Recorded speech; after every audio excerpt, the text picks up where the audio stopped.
Hi, I'm Rita Wilkins, also known as the Downsizing Designer. Today I want to talk to you about the hidden cost of someday clutter and why it's so important to address it. So someday clutter, or that what if clutter, we all have it. It's that stuff that we hold on to because we might need it someday. It's that stuff that we're afraid to let go of because we fear that we might regret it if we do let it go. So if that sounds familiar, listen to some of these. The jeans that we hope to fit into someday, the books that we plan to read at some point, or the old receipts that we think that we might need, or the craft supplies that we'd like to use when we have time. So at first glance, it may not actually seem like clutter at all, but when you look around your home, you'll quickly realize just how much someday clutter you're holding on to. And it's overwhelming. So it's everywhere. It's in our closets, in our cabinets, in our drawers. Our basements, our attics, our garages are filled with that someday clutter. So they're items that we rarely use, things that are broken and need of repair, or maybe they're outdated. And also they're heirlooms that we're saving for our kids when our kids may not even want them. So there's a real cost to someday clutter. It doesn't just take up space in your home, it also takes up that mental space in your head. So each item you hold on to is demanding something of you. So it's demanding space. It makes your home feel cluttered and cramped. It's taking up your time, and it makes you're wasting your time by organizing it, cleaning it, maintaining it, and also it's wasting your energy. It drains your focus and your productivity. But the hidden emotional costs are even greater. So the stress, the anxiety from having too much clutter, the guilt and the shame for having accumulated so much stuff, and also the frustration and the aggravation from constantly searching for things. So why is it so hard to let it go? Because every item carries an emotional weight. That unworn dress in your closet, I'll wear it someday after I lose that extra 10 pounds, or I used to wear that when I was an executive, or I still feel guilty about spending so much money on that jacket. But here's why letting go of the someday clutter matters. Someday clutter is a burden. It keeps you focused on imagined scenarios rather than the life that you have right now. So an example would be, what if I need that old appliance manual even though I've already replaced it?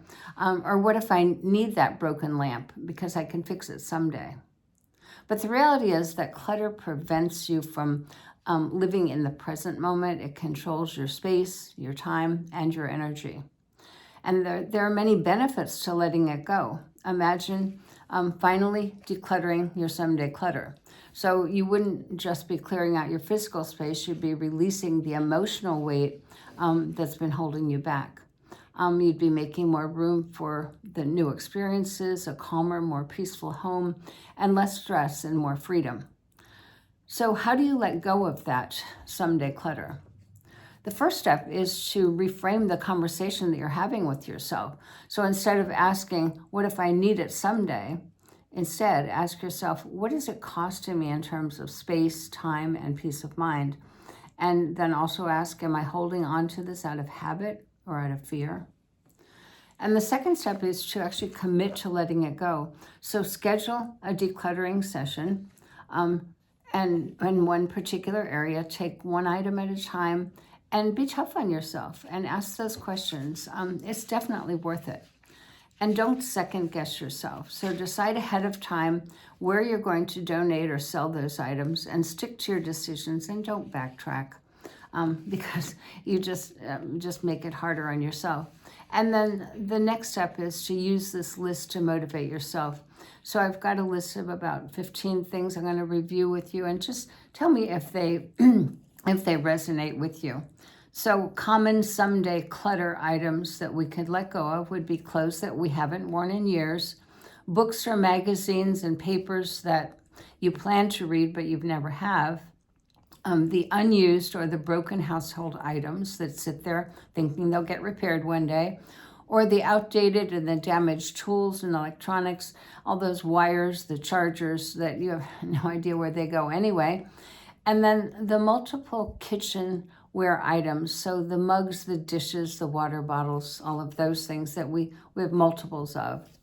And then the junk mail, the old receipts, the outdated documents, or the plastic food containers that they have mismatched lids or you can't find the lids at all, and the outdated home decor that just sits there year after year, the expired toiletries, toys that your kids have outgrown, craft supplies that you haven't touched in years, family heirlooms that you don't want and your kids don't want it either, and then bargain items that you've never used, and then broken items that you intended to fix but you never did. So these are just a few of the things that we convince ourselves that we might need someday. But the bottom line is, someday rarely comes. And by letting go of that clutter today, you're going to make space for a lighter, freer, and more peaceful life. So why wait? Start decluttering now, because your future self will appreciate it.